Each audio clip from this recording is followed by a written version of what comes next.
Hi guys, when Jesus was leaving the earth, he told his disciples to go and preach the gospel to all creation.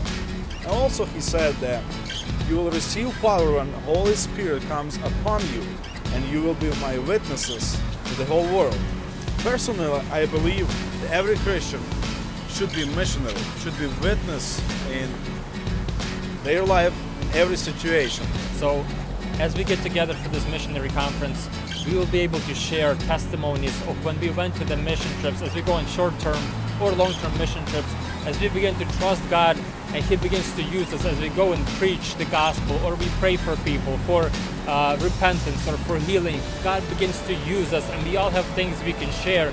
So we just want to come together, share the experiences, the healings that God did, the testimonies that we can share with each other, so we can encourage one another and give God the glory and the praise. Okay, so in a few weeks we'll be hosting a missions conference. It will be on October 13th at noon at the Binghamton Church.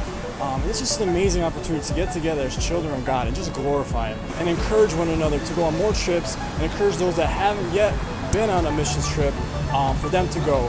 So we want to bless all of you, and we hope to see you all there.